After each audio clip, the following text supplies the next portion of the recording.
오늘 여러분과 함께 나눌 생수의 강이 터지기를 우리가 기도하는 대상들은 아랍 민족입니다. 또 고민이 시작됐었습니다. 여러분, 어떻게 하면 안절게 할 수 있을까? 아랍 민족하고 우리하고 어떤 관련이 없는 것처럼 보이는데 우리가 어떻게 이 민족을 생각하고 이 민족을 축복할 수 있을까? 성령께서 우리 마음에 하나님 나라의 영을 부어주시고 하나님이 통치하시는 그 나라가 우리의 나라, 나의 나라가 되는 그런 은혜를 이 밤에 주시기를 기도합니다. 오늘 읽어야 되는 본문이 꽤 깁니다. 그런데 재밌는 건 이게 스토리예요. 그래서 여러분과 우리 팀들하고 의논하다가 제가 읽어드리는 것보다 여러분과 교독하는 게 좋겠다. 그래서 여러분 조금 마음을 집중하시고 오늘 읽는 이 두 본문 안에 오늘의 메시지는 다 들어있습니다. 우리 같이 말씀 보겠습니다. 먼저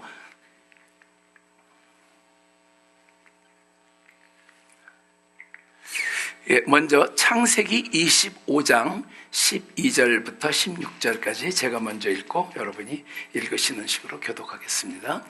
사라의 여종 애굽인 하갈이 아브라함에게서 낳은 아들 이스마엘의 족보는 이러하고 이스마엘의 아들들의 이름은 그 이름과 그 세대대로 이와 같으니라.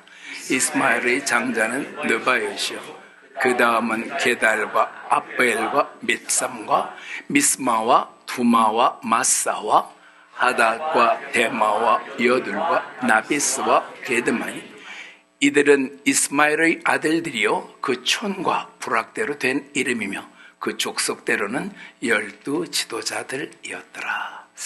이제 저희가 볼 다음 본문은 창세기 17장에 아브라함에게 창세기 10장에서 나타나신 하나님께서 다시 나타나셔서 아브라함에게 아브라함 99세 때 하신 말씀인데 27절까지 꽤 깁니다. 여러분 집중하시면 어떤 하나의 흐름을 보실 수 있습니다. 제가 먼저 읽겠습니다. 교독합니다.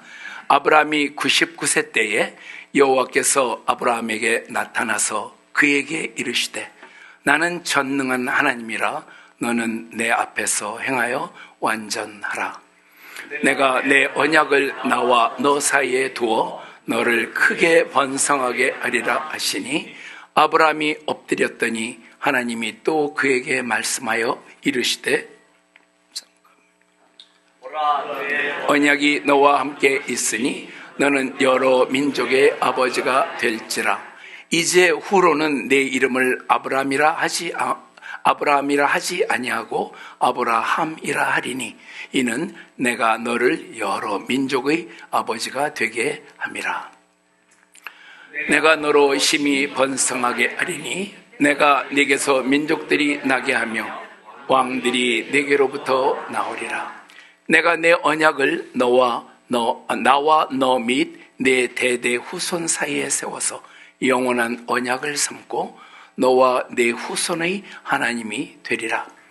내가 너와 네 후손에게 내가 거류하는 이 땅 곧 가나안 온 땅을 주어 영원한 기업이 되게 하고 나는 그들의 하나님이 되리라. 하나님이 또 아브라함에게 이르시되 그런즉 너는 내 언약을 지키고 네 후손도 대대로 지키라. 너희 중 남자는 다 할례를 받으라. 이것이 나와 너희 후손 사이에 지킬 내 언약이니라. 너희는 포피를 베어라. 이것이 나와 너희 사이의 언약의 표징이니라. 너희의 대대로 모든 남자는 집에서 난 자나 또는 너희 자손이 아니라 이방 사람에게서 돈으로 산 자를 막론하고 난 지 8일 만에 할례를 받을 것이라.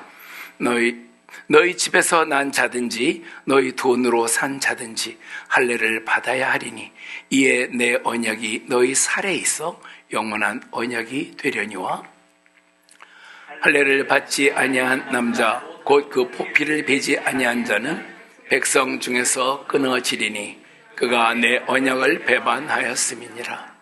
하나님이 또 아브라함에게 이르시되 네 아내 사레는 이름을 사레라 하지 말고 사라라 하라.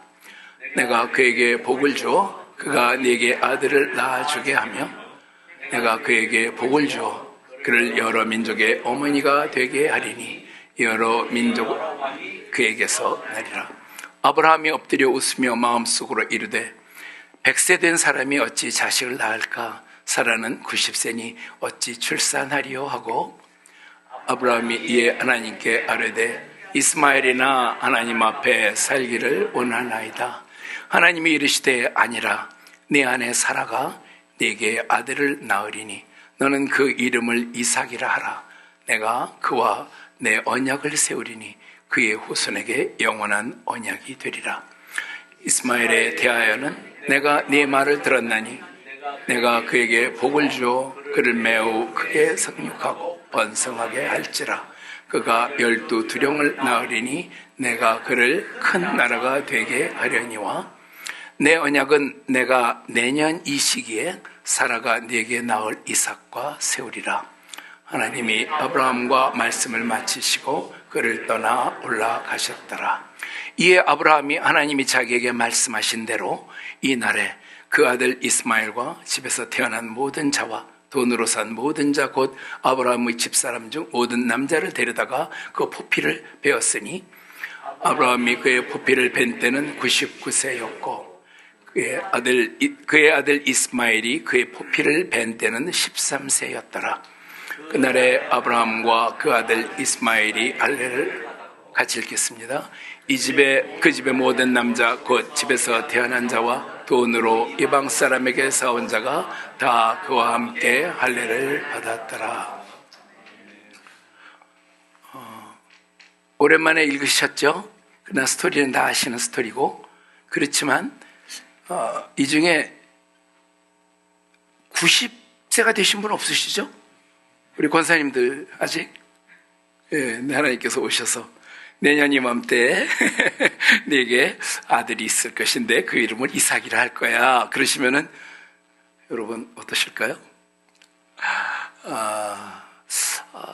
상상할 수 없는 일들이 일어나서 웃었습니다. 아브라함도 웃고 사례도 웃었습니다. 왜 하나님은 웃기실까? 얘가 왜 자꾸 자기 마음대로 돌아갈까요? AI가 작동을 하는 건가? 하나님 왜 우리를 웃기실까?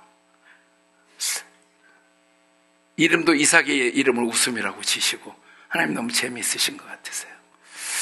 하나님이 사람이 할 수 없는 일을 할 때 사람에게 나타나는 반응이 안 믿거나 기가 막혀하거나, 그런데 웃는 아브라함과 사레에게 하나님께서 정말 웃음을 주셨습니다. 1년 후에 이삭이 태어났습니다. 여러분과 오늘은 오면서 많이 기도했습니다. 4,000년을 거슬러 가야 되는데 나라도 우리하고 상관이 없고 민족도 상관이 없는 이 아랍 민족을 우리가 어떻게 축복할 수 있을까? 하나님의 은혜면 우리의 마음이 열릴 줄로 생각합니다. 네. 오늘 족보를 조금 볼 텐데요. 제가 저게 안 보여서 할 수 없이 이걸 보고 여러분께 말씀을 좀 드려야 되겠습니다. 아브라함의 위는 저희가 아담으로 연결되는 것은 마태복음에서 다 보았고, 아브라함이 사라와 결혼했지만 아이가 없어서 사라가 권해서 하갈을 아브라함에게 들여보냅니다. 그리고 이스마엘이 태어났습니다. 이삭이 태어나기 전에 하나님께서 나타나셔서 언약의 자손을 주신다고 약속하셔서 이삭이 태어나고 걸을 때쯤 돼서 이스마엘이 이삭을 희롱했다. 여러분 아시는 대로 희롱한 게 재밌게 놀아준 게 아니라 엄마가 보기에 우리 아들을 죽일 수도 있는 위험이 있다고 느낄 정도의 긴장된 상황이 이삭이 걷는 축제 날에 일어나면서 결과적으로 하갈과 이스마엘은 집에서 쫓겨나게 됩니다. 집에서 쫓겨난 것은 이번이 처음이 아닙니다. 하갈은 임신을 했을 때 본부인이 됐다고 생각할 만큼 당당하게 살해를 대했기 때문에 사례한테 많은 고통을 당했습니다. 그때 사라였죠. 사라에게 많은 고통을 당했습니다. 그래서 하갈이 도망갔습니다. 근데 천사가 나타나서 아들을 낳을 거야. 아들을 이삭과 똑같습니다. 이스마엘이라고 이름을 지어주겠다. 그리고 그가 12아이를 낳을 거야. 놀라운 예언의 말씀이 이스마엘이 태어나기 전에도 하갈에게 임합니다. 그런데 많은 계보를 찾아보면 대부분이 아브라함, 사라, 그두라로 없습니다. 이삭 그리고 쭉 내려가고 하갈 아래 이스마엘과 그두라 아래의 6명의 자녀들에 대해서는 우리가 성경 지도를 찾아봐도 잘 알기가 어렵습니다. 오늘은 그 부분 저희가 같이 한번 조명하면서 보고 싶습니다. 아브라함의 아들이 일대를 따지면 이삭, 이스마엘, 그리고 그두라에서 난 시므란, 욕산, 무단, 미디안, 이스박, 수아 이렇게 8명이 됩니다.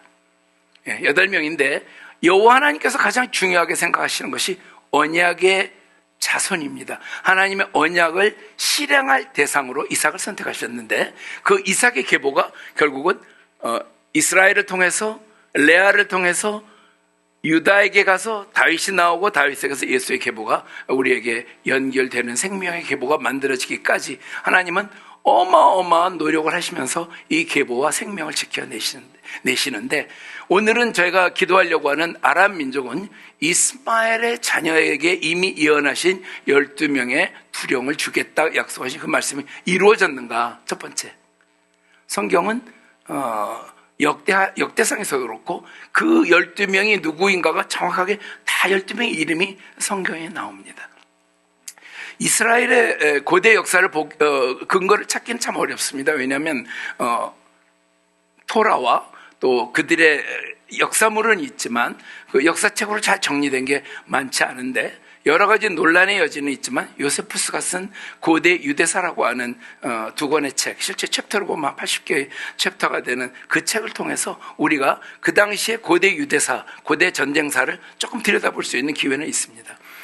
그 고대 유대사는 그 당시에 로마인들에게 우리 민족, 유대 민족이 그렇게 엉성한 민족이 아니다. 우리 하나님, 여호와 하나님이 얼마나 놀라운 분이다 하는 것을 증명하기 위한 변증법적인 목적을 가지고 기록이 되었기 때문에 유대인들은 지금도 요세푸스를 이단자 배신자라고 이렇게 얘기할 정도로 유대인의 관점에서는 요세푸스의 고대 유대사는 환영받지 못합니다. 그러나 그것을 통해서 우리가 그 당시의 역사를 조금 더듬어 갈 수는 있습니다.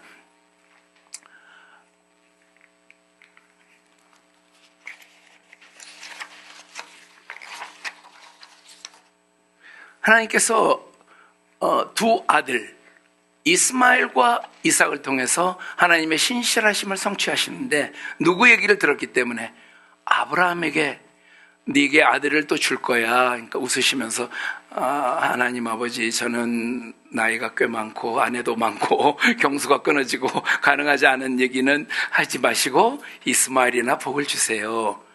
놀랍게도 하나님이 노여워하지 않으셨어요. 너 나를 무시해? 그러지 않으셨어요. 내가 아브라함을 축복한다. 그래서 네 말도 축복한다. 이스마엘을 축복한다. 이스마엘에게 12아들을 줄 것이다. 그리고 그들을 내가 축복해서 큰 나라를 이루게 할 것이다. 근데 이상스럽게도 지난 약 4,000년이 지나면서 우리가 이스마엘 자손에 대한 적대감은 있는데 하나님의 축복을 잘 어답트하지 못해요. 교육 때문이겠죠. 기록도 별로 읽지 못해요. 제가 오늘 좀 특별한 책을 하나 가져왔는데 제가 책 장사는 아닌데 자꾸 책을 가져오게 됩니다. 이슬람권 선교사 한 분의 추천으로 제가 알게 된 책인데 이슬람의 눈으로 본 세계사. 제목이 조금 약간 섬뜩하세요? 이게 섬뜩하시면 안 되고 그들은 세계를 어떻게 보나 이런 호기심을 가지고 여러분이 좀 보시면 좋을 것 같습니다. 이 책을 쓴 사람은 텍사스에 있는 여성인데 타밈 안사리라고 하는 아프가니스탄 사람입니다. 굉장히 똑똑하고 이 사람의 기록을 보니까 아놀드 토인비가 아프가니스탄을 여행할 때 역사에 굉장히 관심을 많은 소녀 하나가 있다고 해서 내가 만나러 왔다. 만난 여성이 바로 타밈 아사리라고 합니다. 자기소개를 그렇게 했습니다. 지금은 미국에서 교사인데 세계의 어느 세계사 책을 뒤져봐도 이슬람에 관한, 이슬람 국가에 관한 비중이 너무 얇고 너무 적어서 이건 내가 이슬람의 관점에서 보는 우리의 눈은 어떤가 좀 알리고 싶다. 그렇게 해서 쓴 책입니다. 다 보지는 못했지만 중요한 부분을 보다가 여러분께 이게 아랍 민족에 대한 결론이라 제가 화면에는 없지만 조금 읽어드리고 싶습니다. 이 챕터의 제목은 히스라라고 하는 이슬람력 원년, 그 원년이 622년입니다. 제가 읽을 테니까 목소리가 좀 더 좋으면 좋은데 읽을 테니까 한번 들어보세요. 서기 6세기 후반 아라비아 해를 따라 자리한 도시들이 뜨거운 교역의 현장으로 번성했다.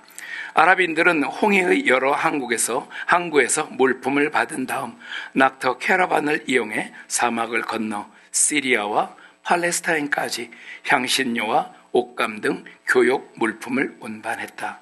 이들은 북쪽, 남쪽, 동쪽, 서쪽으로 갔으니 기독교 세계와 사상을 속속들이 알 뿐 아니라 조로아스타와 그의 사상도 알고 있었다. 여러 유대 부족은 아랍 부족과 함께 어울려 살았는데 그들은 로마인 때문에 팔레스타인에서 쫓겨나 이곳으로 이주한 사람들이었다. 아랍인도 유대인도 모두 셈족이었으며 혈통을 거슬러 올라가면 둘 다 조상 아브라함에 닿았다. 아브라함에서 더 올라가면 아담이 조상이다. 아라비는 아브라함이 두 번째 부인 하갈에게서 낳은 아들 이스마엘로부터 아라비는 혈통이 유래했다고 여긴다. 저는 이게 아라비인을 이해하는 그냥 결론이라고 생각합니다. 그들이 나 이스마엘의 후손이다, 그렇게 믿고 있다는 거죠.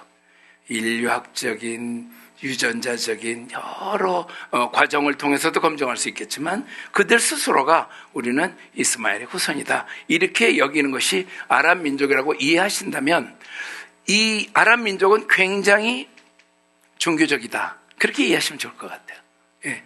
인종적이라기보다는 종교적이다, 그렇게 이해하시면 좋을 것 같아요. 그 본인이 이스마엘, 그리고 모리아산에서 바쳐진 제물이 이슬람 서적을 좀 읽어보신 분이면 이삭이 아니고 이스마엘이다, 그렇게 얘기해서 이스마엘이 가지고 있는 이스마엘을 통한 아브라함, 믿음의 조상 아브라함의 그 축복, 여호와 하나님이 주신 그 축복이 우리에게 흘러들어온 그 민족이 아랍 민족이다, 이렇게 믿고 있는 사람들이니까 매우 종교적인 사람들이다, 그렇게 이해하시면 좋을 것 같습니다.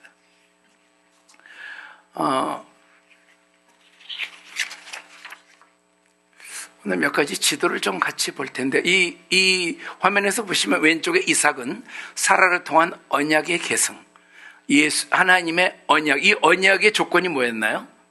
아까 우리가 창세기 17장에서 읽은 내용은 하나님이 뭐를 조건으로 거셨어요? 감사합니다. 혹시 SWM 선교회를 다니시나요? 예, 할례가 조건이었어요. 할례를 받으면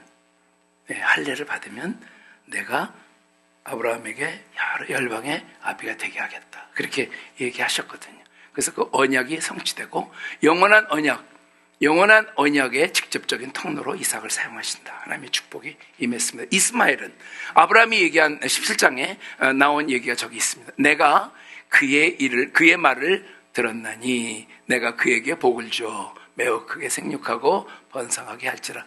하나님께서 아브라함의 얘기를 들으시고 하나님 이스마엘이나 복 주세요, 이스마엘이나 애 많이 낳게 해주세요, 그 축복 내가 그대로 줄게, 그 축복 그대로 이스마엘에게 줄게. 그래서 놀랍게도 이스마엘은 그 자손이 축복을 받고 있는데 우리 기독교인들은 상당한 적개심을 가지고 이스마엘을 바라보는 이 관계가 무엇인가? 이 관계 하나님이 가르치셨나? 교회가 가르쳤나? 미디어가 가르쳤나? 누가 가르쳤든 누가 어떻게 해서 우리가 갖게 됐든 그 관계를 버려야 됩니다. 그 관계를 버리고 아까 이 책에서 보신 것처럼 이슬람의 눈으로 세계를 보지 말고 하나님의 눈으로 세계를 보는 그러한 축복이 우리 가운데 있으면 이 밤의 기도를 통해서 하나님께서 우리를 통한 아랍 민족 가운데 생수의 강이 터지는 그런 성령의 역사가 나타나리라 생각합니다. 여러분의 이해를 조금 돕기 위해서 몇 가지 자료를 좀 계속 여러분께 보여드릴 텐데요. 이삭에게 이스라엘을 통한 12 부족이 태어난 것처럼 이스마엘을 통해서 아까 읽으신 12 부족이 태어났다. 그리고 아까 읽은 제목을 성경을 여러분이 잘 기억하시면 그 아들들의 이름과 촌락을 따라 그 이름을 지었다. 그러니까 여러분이 여기 이제 에나임인데 에나임에 제가 산다 그러면 사이먼 이름을 따서 에나임이 사이먼이 됐다, 그런 뜻입니다. 예, 그래서 사우디아라비아에 편지한 여러 도시들의 이스마엘의 12아들들의 이름이 많이 있는데 그 중에 첫 번째 아들 느바요에 가는 얘기가 상당히 발전돼서 나옵니다.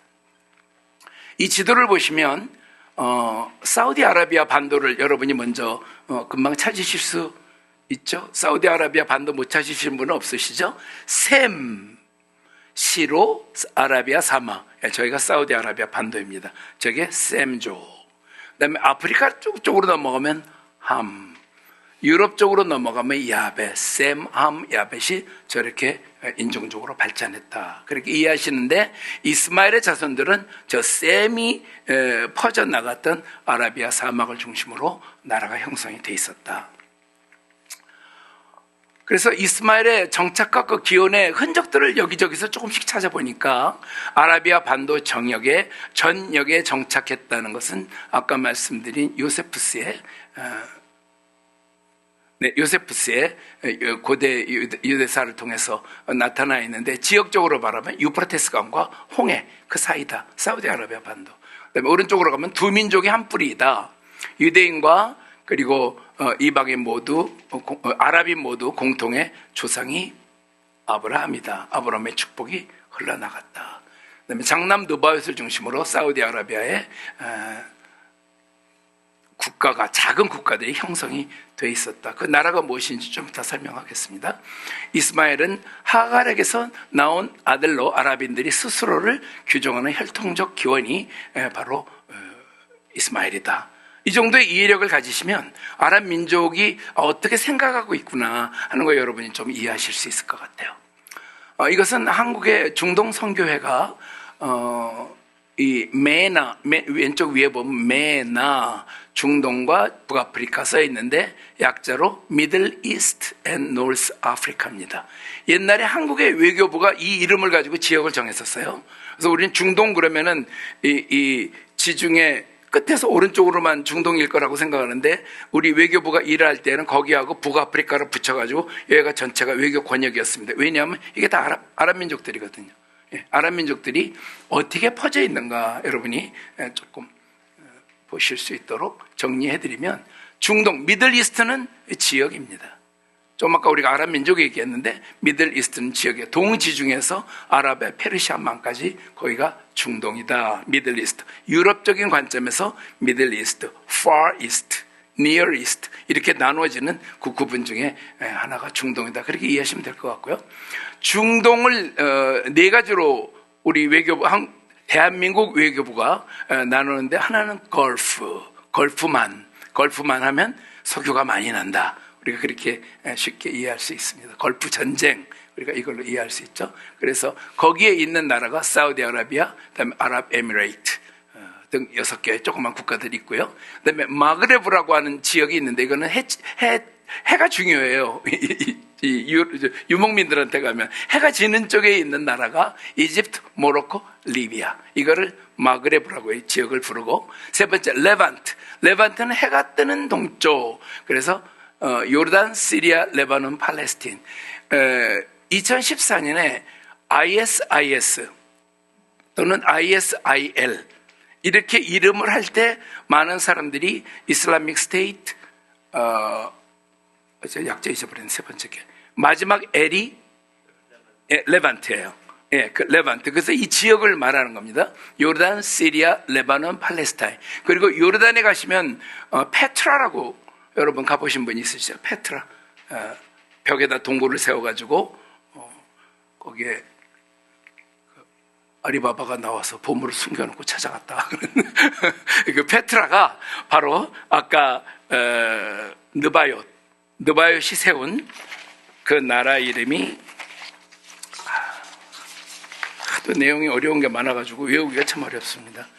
나바테네 왕국의 수도가 바로 페트라였습니다.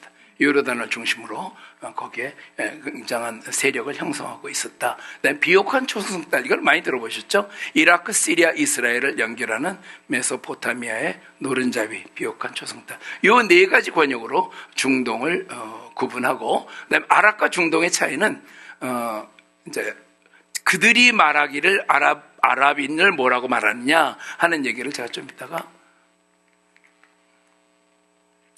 설명을 해드리겠습니다.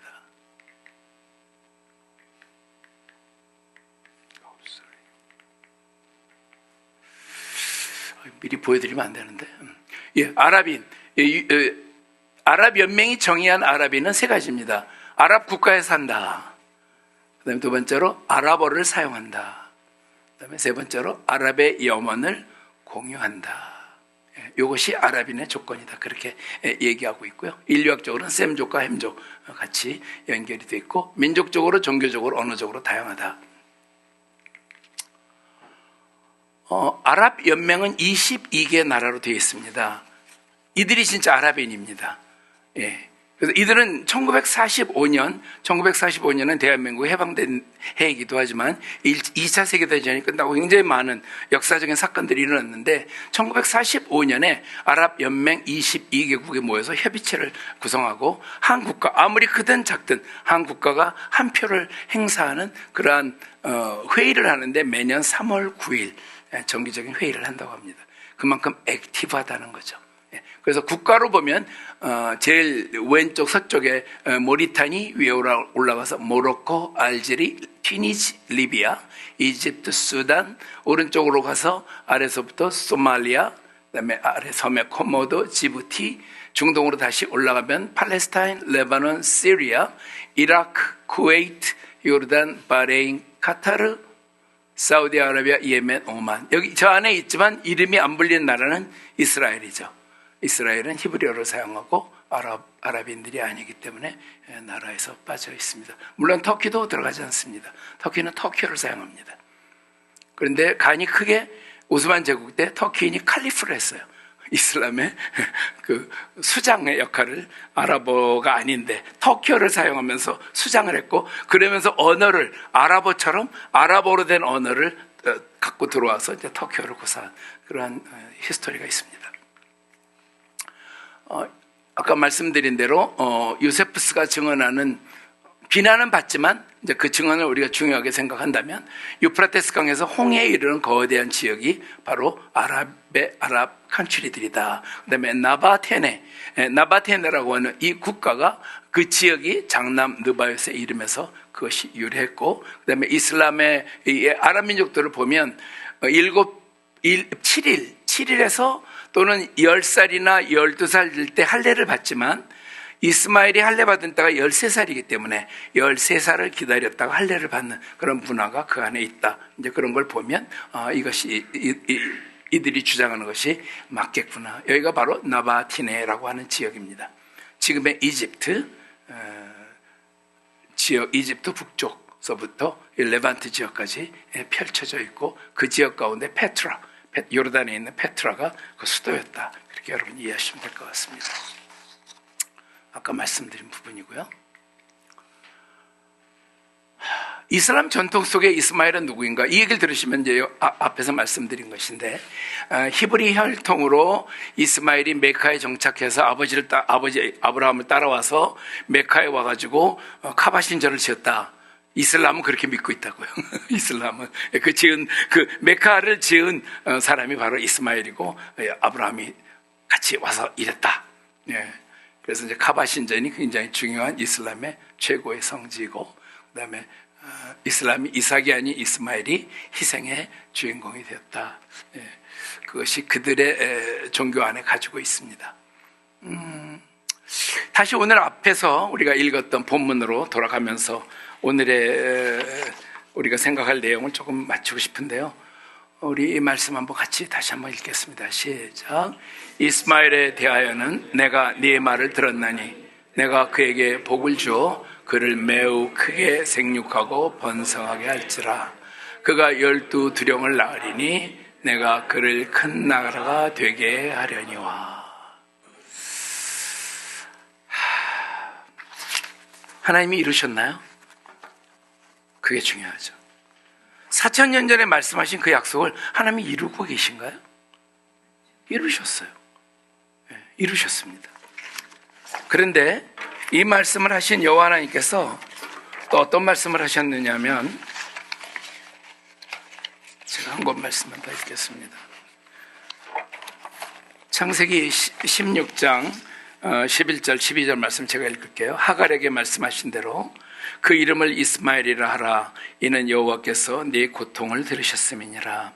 처음에 가출했을 때입니다. 하갈이 사라를 피해서.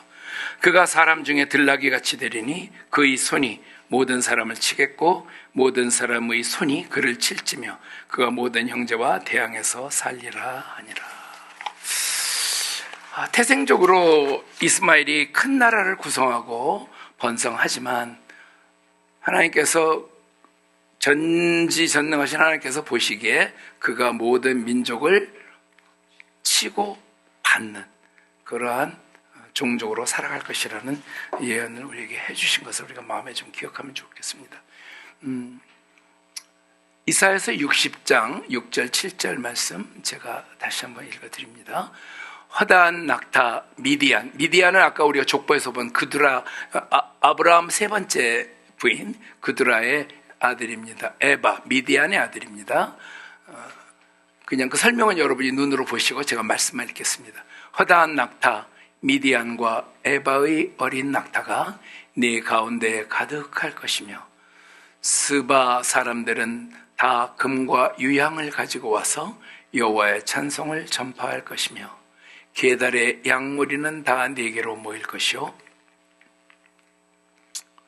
느바요스의 수양은 네게 공급되고 내 제단에 올라 기꺼이 받음이 되리니 내가 내 영광의 집을 영화롭게 하리라. 예루살렘을 가보신 분은 예루살렘 성전 바로 옆에 있는 모스크 여러분이 아시죠? 근데 모스크에서 양을 잡아가지고 우리 예루살렘 성전에 바치면 어떻게 될까요? 3차 대전이 일어날까요? 가능성이 있죠. 종교전쟁이 일어날 수 있습니다. 근데 이 말씀은 놀랍게도 게달의 양무리가 다 네개로 모이고 느바요스의 수양이 네라는 거 여기 예루살렘이거든요. 예루살렘에게 공급되고 내 제단에 올라 기꺼이 받음이 되리니 내가 내 영광의 집을 영화롭게 하리라. 이런 날이 온다는 겁니다. 우리가 근데 이것을 보고 있어요. 지금 튀르키예에서 중동에서 보고 있습니다. 아랍 민족들이 하나님께 돌아오고 있거든요. 지금 이란에서 죽어가는 수많은 이란 사람들, 많은 분들이 가정교회 분들 우리 연결된 우리 네트워크에서 오늘 아침에 받은 카톡 메시지를 보니까 우리 교우 중에 2사람이 총에 맞았다고 연락받았습니다. 이런 얘기들이 저희들에게 전해집니다. 하나님께서는 신실하게 하나님의 약속을 지키고 축복하고 계십니다. 그래서 하나님께서 이 말씀은 물론 에레미야를 통해서 이스라엘에게 유대에게 주어질 때에 바벨론 포로 가기 전에 하나님이 주신 말씀이긴 합니다. 저희가 한번 같이 읽으면서 묵상해 보겠습니다. 시작. 나 여호와가 말하노라 너희를 향한 나의 생각을 내가 아나니 재앙이 아니라 곧 평안이요 너희 장래에 소망을 주려 하는 생각이라. 할례가 하나님의 언약을 실천하는 방법이었고 율법이 하나님께 순종하는 방법이었는데 율법을 지킬 수 없는 우리 인간의 타락함을 보시고 완전한 6월절 어린 양인 예수 그리스도께서 오셔서 우리 위해 십자가에 돌아가심으로 우리를 위하여 단번에 영원히 우리를 축복하신 하나님의 그 영원한 생명이 우리 가운데 나타나는 것을 저희가 보고 있습니다. 오늘 밤에 저희가 약간 생소하더라도 아랍 민족을 향해서 저희가 많이 축복하고 또 그들의 죄악을 우리가 대신 회개하고 그들을 향한 하나님의 사랑을 저희가 오늘 이 기도회를 통해서 저희가 같이 한번 믿음으로 선포하고 싶습니다.